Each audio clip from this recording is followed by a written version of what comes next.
Ang sabi nila ay matuto kang magtiwala. Kung gusto mong tumagal ang relasyon ninyo ng asawa mo, pero paano nga ba kung marami nang humaharap sa iyo na dahilan para hindi mo magawang magtiwala? Dear Papa Dudut, ako po si Emma, lumaki na marunong magtiwala sa lahat ng bagay. Yun kasi ang turo sa akin ng aking nanay, Papa Dudut, na dapat ay marunong ka daw na magtiwala dahil malaki at maganda ang epekto niyan pabalik sa iyo, lalo na pagdating sa pakikipagrelasyon. Ganon ang ginawa ko, Papa Dudut. Kaya naman noong napangasawa ko ang high school boyfriend ko na si Joe, ay binuhos ko sa kanya ang lahat ng tiwala na meron ako sa katawan. Ayokong maramdaman niya na hindi ako naniniwala sa kanya, na may pagdududa ako pagdating sa pagmamahal nito para sa akin. Nag-work naman ito, Papa Dudut, dahil sa sobrang pagtitiwala ko ay naging secured ako sa pagmamahal niya. Pakiramdam ko araw-araw ay nadadagdagan ang pagmamahal nito sa akin. Kitang-kita ko yon at damang-dama ko yon. Uy, ang aga mo ah. Akala ko ba may kailangan ka pang tapusin sa work mo ngayon? Gusto na kitang makita eh. Bukas ko na gagawin yun. Di naman nila ako tatanggalin kung di ko yun magawa ngayon. Naku sana tinapos mo na para bukas petiks ka na lang. Gusto na nga kitang makita eh. Lalo na nung nag-selfie ka kanina. Bigla ako na-excite umuwi. Sus, para lang dun. Kaya pala pinost mo pa yung selfie ko na yun sa FB mo ah. Proud lang naman ako sa iyo ah. Ayaw mo yon? Pinopost kita sa FB. Di tulad ng ibang lalaki dyan na kahit picture ng pa ng asawa nila, di nila ma-post. Pero kasi syempre mamaya, may mga tao na makakita nun. Di natin alam kung ano yung sasabihin nila. Importante ba yung sasabihin nila? Sa gusto ko lang namang ipakita sa buong mundo kung gaano kaswerte na ikaw ang asawa ko. Araw-araw ko yun gagawin kung kailangan. Sus! Nakikipagkompetensya ka ba sa ibang lalaki sa sweet Facebook post mo na yan? Kasi parang yun ang batayan ng tunay na lalaki mukhang nag-work naman sa ibang mga babae. Baka naman mag-work sa'yo. Nag-work nga ba? Hindi mo na kailangan mag-post ng ganon para maging matibay ang relasyon natin. Kasi araw-araw mo namang pinaparamdam sa akin na mahal mo ko eh. Bonus na nga lang yung mga post mo tungkol sa akin eh. Pero gagawin ko pa rin. Para bakod na rin kita. Siyempre, alam mo na. Baka mamaya may mga lalaking akala dalaga ka pa. Ay, nako lang talaga. Iuntog ko sila sa biceps ko makapal-kapal kapag pagod. Biceps? Talaga ba? Parang wala naman ako nahahawakan ah. Tara sa kwarto. Huhubarin ko tong polo ko para makita mo at mahawakan. Hoy, ikaw kang ano dyan ah. Di pa tayo naghahapunan niya na agad ang nasa utak mo. Gaano pa ba katagal yung niluluto mo? Pinapakulo ko pa lang yung karne. 10 minutes pa siguro. Kaya na yan ng 10 minutes. Anong kaya na? Kaya ko nang ipakita sa'yo sa kwarto ang biceps ko. Ikaw talaga. Puro ka kalokohan. Gumilid ka nga dyan at papahinaan ko muna yung kalan. Sige na, tara na. Kaya ako nga papahinaan ng kalan, di ba?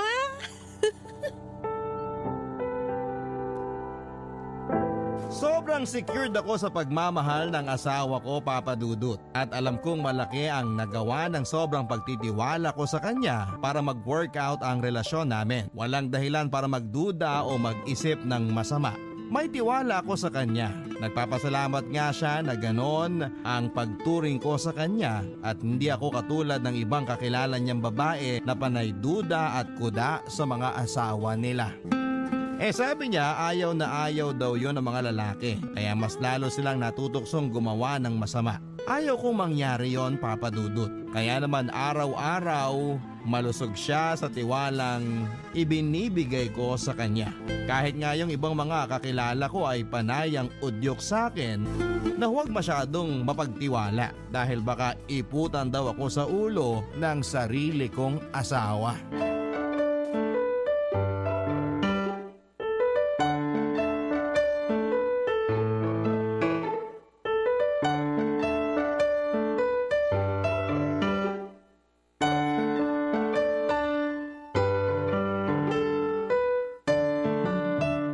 Ay, iba talaga ang ganda mo, oh. Oh, bakit na naman? Tingnan mo at may bagong post na naman ang asawa mo tungkol sa'yo. Alin dyan? Yung nagluluto ako? Hindi. Kahapon pa yun eh. Yung nakangiti ka habang nagkakape. Ah, kaninang umaga siguro yan nung nagkape kami sa veranda bago siya pumasok sa work. At ang caption, sino bang hindi gaganahan pumasok sa work kung pinabaunan ka na kagad ng matamis na ngiti ng asawa mo? Joe talaga. Uy, oh, at may 240 likes na kagad. Grabe!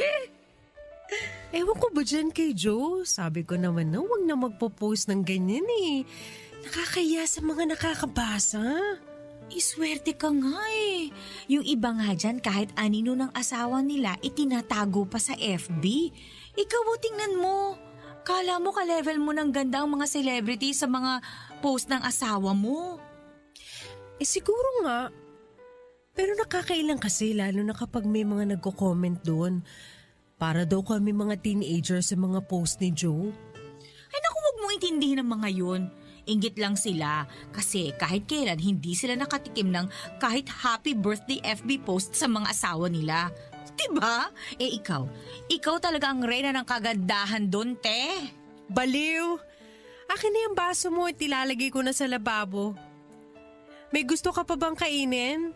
Lasagna? Peanuts? Ano? Wala na. Busog na ako dito sa chocolate cake na ginawa mo. Kaya naman pala mahal na mahal ka ng asawa mo eh. Sobra ka kung mambusog. Pwede ba magpaampon sa'yo? Ikaw talaga. Saka, hindi lang naman sa pagkain nabubusog si Joe sa akin eh. Kundi sa pagmamahal at higit sa lahat sa tiwala. Talaga bang 100% ang tiwalang binibigay mo kay Joe? As in, hindi nababawasan kahit minsan? Never. Gusto ko pa nga dagdagan eh. Kahit minsan talagang hindi ka nagduda sa kanya na baka pagtalikod mo ay meron siyang iba? Secured ako sa pagmamahal ng asawa ko. Hindi ko kailangan magduda. Alam mo, sa panahon ngayon, mahirap na ibigay ng buo ang tiwala. Minsan talaga may limitasyon yan eh. Hindi ako naniniwala na kapag mahal mo, buo dapat yung tiwala mo. Minsan nga nakakatulong kung hindi mo yun ibibigay sa kanya. Anong ibig mong sabihin? Ang sa akin lang, may mga taong sa sobrang pagtitiwala nila nabubulag na sila. Hindi na nila nakikita na may iba na palang ginagawa ang karelasyon nila kapag hindi sila magkasama. Palibasa, masyado may tiwala yung isa, kaya naman yung isa, ayan, kampante na magloko dahil alam niya na hindi siya iimbestigahan. Ibahin mo si Joe. Hindi siya ganon. O paano mo naman nasabi? Kasi kilala ko siya. Tandaan mo, since high school pa kami niyan pero never yan nagloko. Alam mo rin yan. Nung high school yun, iba na ang mundo niya ngayon. Iba na ang paligid niya. Mas magubat na ang mundo niya ngayon. Mas marami ng ahas na pwede niyang halikan. Yan ka na naman, April eh. Kung wala kang tiwala sa asawa mo, wag mong igaya sa akin. Minsan din ako naging kagaya mo. Nagtiwala ng sobra. O ano ko ngayon? Single mom. Magkakaiba tayo. Magkakaiba rin ang taong pinili nating mahalin at pagkatiwalaan. Hindi naman ibig sabihin na nangyari yan sa'yo eh. Mangyayari yan sa akin. Pwede naman yon, pero ang sa akin lang talaga kasi, mag-ingat ka pa rin. Maraming relasyon ang nasisira dahil sa walang tiwala. Pero marami ring relasyong nasisira dahil sa sobra kong magtiwala. Papa Dudut, isa lang po si April sa mga nagsasabing huwag akong masyadong magtiwala sa asawa ko. Sanay na nga ako dyan, Papa Dudut, at pagod na rin ako dyan. Paulit-ulit ko na lang sinasabing secured ako sa pagmamahal ng asawa ko, pero napapailing pa rin sila sa akin.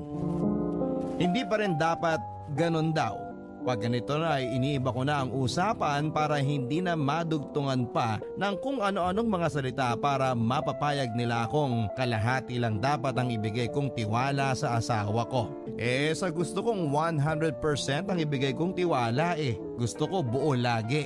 At nakikita ko naman na nagwo-workout yon sa aming pagsasama. Sino ba sila para pagsabihan pa ako ng ganito, hindi ba? Isang araw ay nabagot ako kaya lumabas ako ng bahay, Papa Dudut, para magpunta doon sa isang mall na matagal ko nang hindi napupuntahan dahil masyado akong naging busy sa pag-aalaga sa asawa ko at sa pag-aasikaso ng bahay. May kailangan din akong bilhin dito kaya talagang sinadya ko at totally wala naman akong kailangan gawin sa bahay kaya malaya akong makakalabas nito.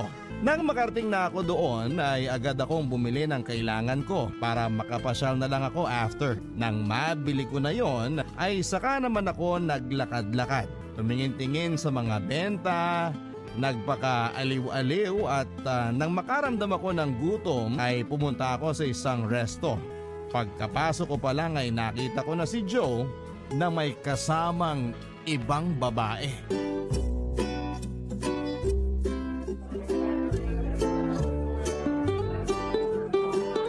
Joe? Emma? Akala ko nasa work ka. Lunch meeting kami, Han eh. Asan yung ibang kasama mo? Nauna na sila. Kami na lang ni Reg ang natira kasi hinihintay namin yung resibo for reimbursement. Oo nga pala, Reg. Si Emma, asawa ko. Hi, Miss Emma. Grabe, na-meet na rin kita sa wakas. Sa FB lang kita nakikita dati eh. Nakikita mo ko dati?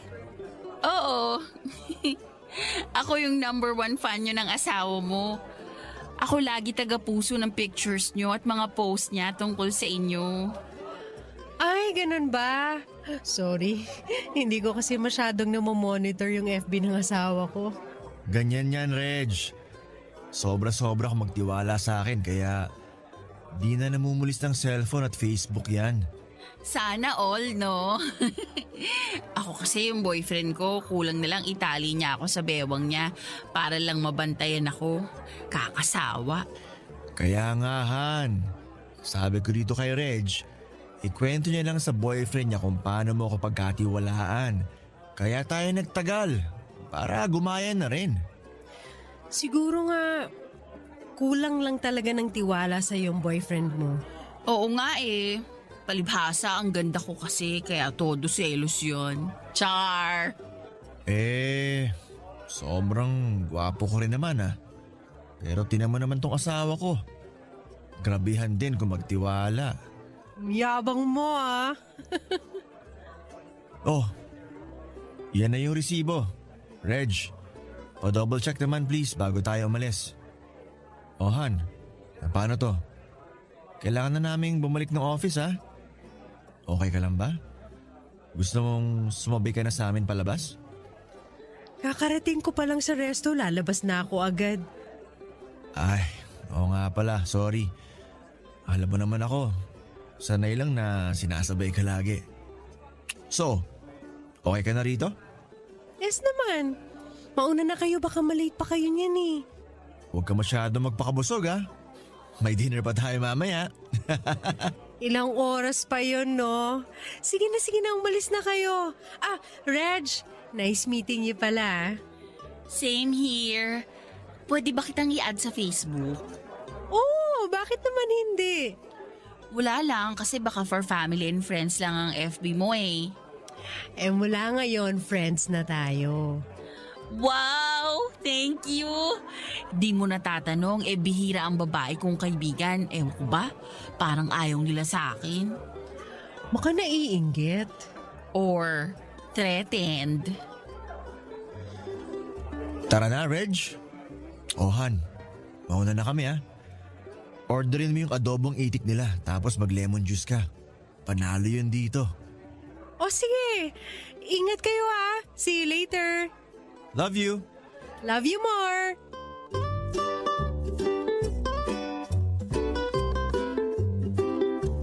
Aaminin ko na sa una na nakita ko silang magkasama ay medyo kinabahan ako.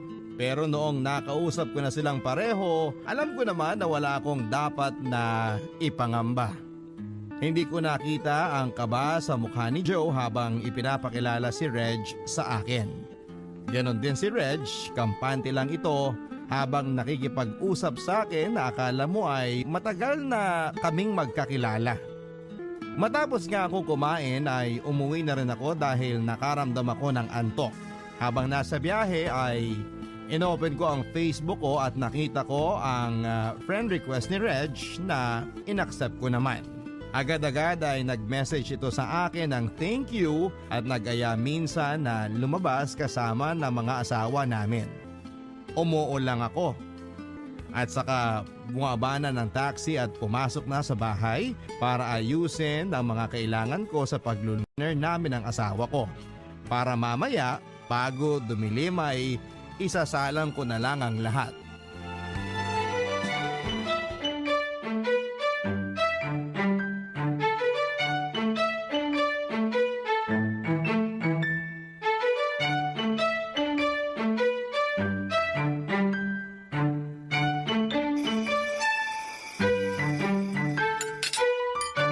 Tuwang-tuwa si Reg kanina nung pumayag ka na lumabas tayo.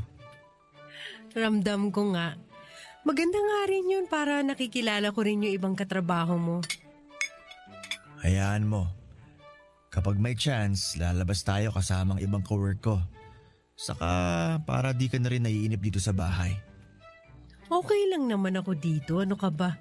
Saka lang naman ako nababagot kapag wala na akong malinis dito sa bahay. Kaya nga ang swerte ko sa'yo. Sabi ko kasi kay Reg kahit kalahating gramo ng alikabok, walang-wala dito sa bahay kasi sobrang linis mo. Masyado mo naman akong pinupuri eh. Kasi totoo naman eh. Lagi ko yan sinasabi sa'yo kasi swerte talaga ako sa'yo. Totoo yun. Sana naman paniwalaan mo yun. Araw-araw ko namang pinaniniwalaan yun eh. Oh, may nag-message ata sa'yo. Sino ba yan? Si Reg. Oh, ano kailangan niya? Humihingi ng tips para magtiwala ang boyfriend niya sa kanya. Sabi na eh. Alam mo, yan din ang tinatanong niya sa lahat ng mga katrabaho namin. At lahat ng mga sagot nila, palpak. Kaya siguro sa'yo na lumalapit yan ngayon. Kanina pa nga kami magkausap eh. Naaawa rin naman ako sa kanya. Oo rin, no? Lagi kayang nakabantay boyfriend niya pag uwian na. Nakita mo ba yung picture ng boyfriend niya? Oo, parang hindi niya boyfriend. Parang masyadong maganda si Reg para sa kanya. Hala, grabe ka. Mapanlait ka na ngayon ha? Ikaw kaya nagsimula. May halong pang-iinsulto yung pagkakasabi mo kung nakita ng picture ng boyfriend niya eh. Naghahanap lang ako nakakampi, no? Kasi di makita ni Reg na masama ang itsura ng boyfriend niya. Malay mo may nakita sa kanya na nakakapagpa-in love dito kay Reg. Wala rin naman yan sa itsura minsan, no? Nasa performance? Bastos ka talaga, kumakain tayo. Oh, anong masama sa sinabi ko? Sabi mo performance. Oh, pwede namang performance sa kusina ah. Magaling ba siya magluto, ganon? Ewan ko sa'yo. Nalinis ko na yung buong bahay pero yung utak mo na lang ang hindi. Yan ang gusto ko sa'yo eh. May banat ka lagi. Love you. Love you too. Sino na naman yan? Si Reg pa rin. Nagseselos na ako dyan ha. Puro kayo na lang lagi magkausap. Baliw. Ngayon nga lang kami nagkausap eh. Malay mo. Mamaya, ipagpalit mo ako dyan kasi mas magaling yung performance niya. Ano na naman yung performance niya? Performance niya sa pagkanta. Kung di mo natatanong, singer yan sa office namin. Ewan ko sa'yo. Kumain ka na nga lang dyan. Replyan ko lang na mabilis tong si Reg. Sabihin mo sa kanya nagsiselos na ako ha. Masyado kanyang inaagaw sa akin. Baliw!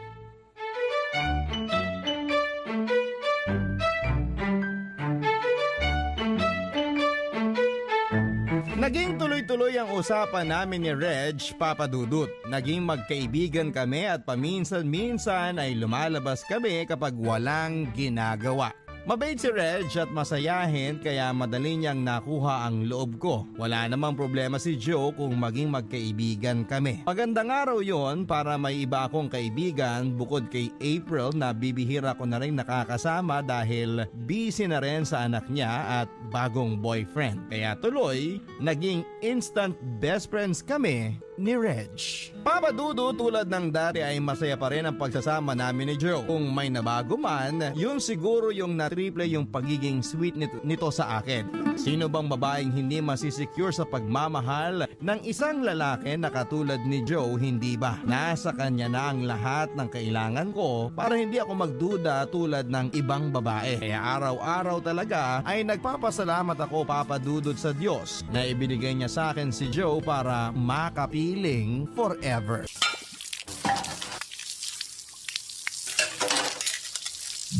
Mwah! Oh, ano na naman ang kailangan mo? Grabe siya. Umalik lang may kailangan agad. Eh bakit kasi bigla-biglang mga halik eh alam mong naguhugas ako ng plato dito? Wala. Masama ba maglambing habang naguhugas ng plato? Ayaw mo yun? Na-appreciate ko yung paghuhugas mo ng mamantikang pinagkainan ko ng walang reklamo? May choice ba ako? Mas magandang ako nang maghugas kasi pag ikaw pinagugas ko, yung mantika nakadikit pa rin sa plato. Grabe ka ah. Minsan lang nangyari yun ah. Anong minsan lang? Lagi, no? At least nagmamalasakit ako maghugas ng plato, no? Eddie, thank you.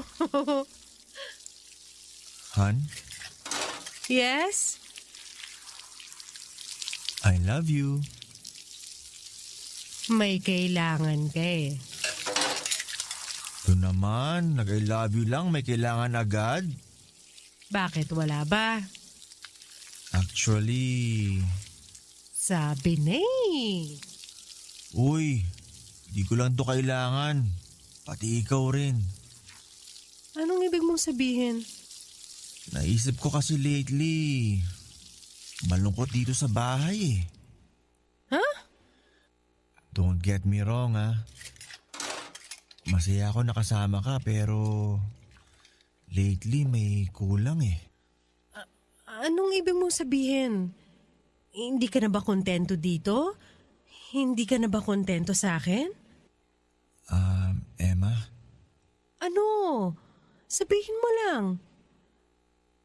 oo.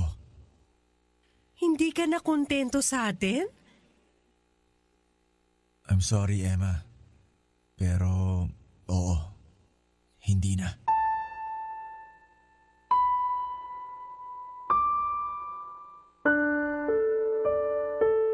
Magkaliwanagan tayo. Ano yung gusto mong puntuhin? Hindi na ako masaya. Bakit? Bakit hindi ka na masaya? May iba na bang nagpapasaya sa'yo? Wala pa. Wala pa? So ibig sabihin maghahanap ka pa lang? Oo, sana. Ang galing! Lahat-lahat na ginawa ko para sa'yo kahit sobra na minsan tapos ito? Ito ang gagawin mo? Maghahanap ka ng iba magpapasaya sa'yo? Ha?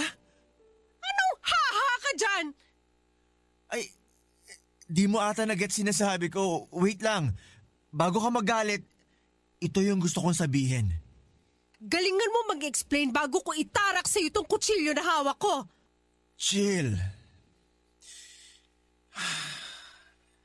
Hindi na ako masaya na tayong dalawa lang. Gusto ko ng isa pang dahilan para maging masaya lalo ang bahay na to. Gusto ko ng baby, anak. Baby, sa atin galing. Bakit? Meron pa bang iba? Uy, teka, bakit ka umiiyak? Kasi tinakot mo ko.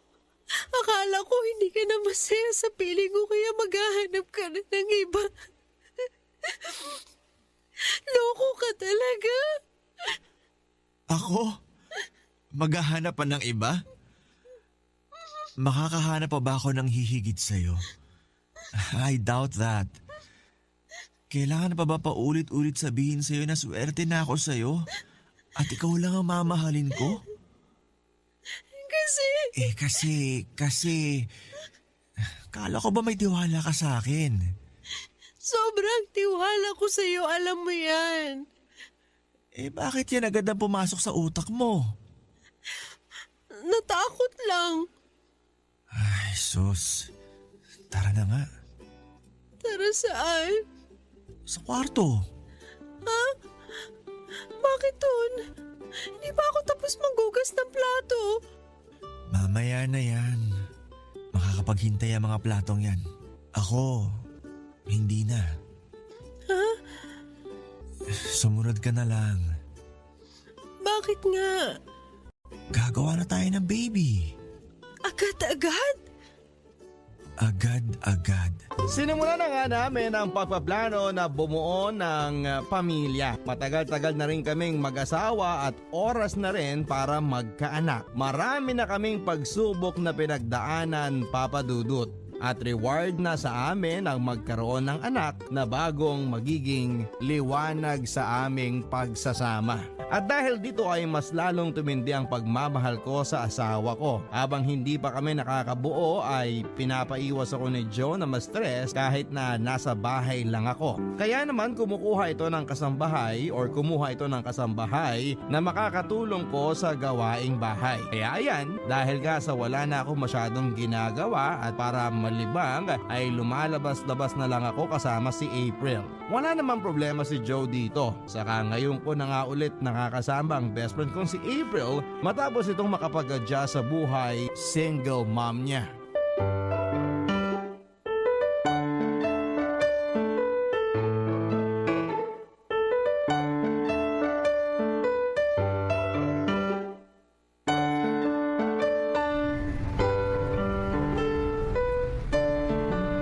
Hello? Asan ka na ba, April? Kanina pa akong hilong-hilo kakaikot dito eh. Sandali na lang ha. Nag-LBM tong anak ko eh. Mauna ka na doon. Manong mauuna? Hindi ko nga alam kung saan tayo dito magkikita. Nasa hotel ka na ba? Girl, kanina pa. Nakatatlong labas at pasok na rin ako sa kakahanap sa'yo. Oo sige, pumasok ka na ulit. Teka, paano mo nalamang nasa labas ako? Girl, ang ingay kaya ng background mo. Hindi tunog na nasa loob ka ng hotel. Oh, andito na ako. Saan ako banda maghihintay? Doon na lang sa coffee shop. Doon ka na lang sa dulong upuan kung saan tanaw mo yung resto ng hotel. Mukhang lagi ka rito ah. Alam na alam. Basta, doon ka na lang sa dulo para makita rin kita. Mas maganda pa yung view doon, promise. Okay, sabi mo eh. Pupunta na ako doon. Umorder ka ng cappuccino tsaka crispy pata, ha? Crispy pata at cappuccino. Iba rin ang combo mo ah. Masarap yun, promise. O siya, dalian mo na lang para makapagplano na tayo ng ibang pupuntahan natin. Sulitin na natin tong buong araw kasi bukas uuwi na si Joe galing sa conference nila sa Bacolod. Oo na, to naman. Pasalamat ka nga wala ka pang anak kaya hindi mo na-experience itong nangyari sa akin ngayon, no? Pangarap ko yan, no? Huwag kang ano dyan. Anong pangarap mo? Yung maghugas ka ng puwet ng anak mong nag-LBM? Loka, ang magkaroon ng anak. Oh, nandito na ako. Upo na ako. Mamaya na ako order kapag nandito ka na.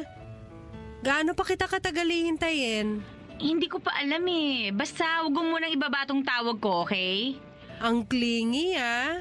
O baka kailangan mo pang hugasan yung anak mo. Mamaya na kaya tayo mag-usap kapag paalis ka na ng bahay. No, usap lang tayo. Clingy much, friend? Sobrang tagal na ba talaga nating hindi nagkita? Kaya ganyan ka kumapit sa akin? Basta, huwag mo munang ibababa para updated tayo sa isa't isa. Wow, talo mo pa asawa ko ha. O sige na, order na ako ng kape ko para hindi naman nakakaya nakaupo ako rito na walang in-order sa kanila. Ah, waiter! Emma, Yes? tumingin ka sa kanang gawin ng resto. Oh, bakit? Basta, tumingin ka na lang. Huwag ka magpahalata. Bakit? Ano bang... Emma, Joe. Si Joe.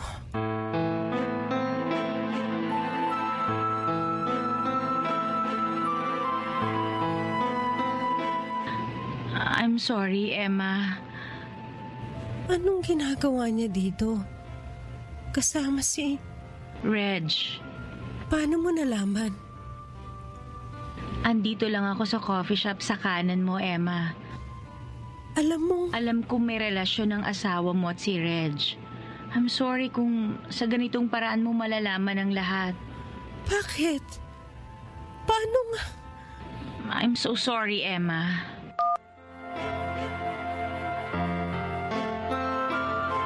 Kitang-kita ko ng mga mata ko ang paglalambingan at paghahalikan ni na Reg at Joe, Papa Dudut. Durog na durog ang puso ko habang inaalo ako ni April sa sulok ng coffee shop na yon. Gustong gusto ko silang sugurin noon pero nangihina na ako. Matagal na raw alam ni April ang tungkol sa kanilang dalawa pero hindi niya magawang sabihin sa akin dahil natatakot siya sa magiging reaksyon ko.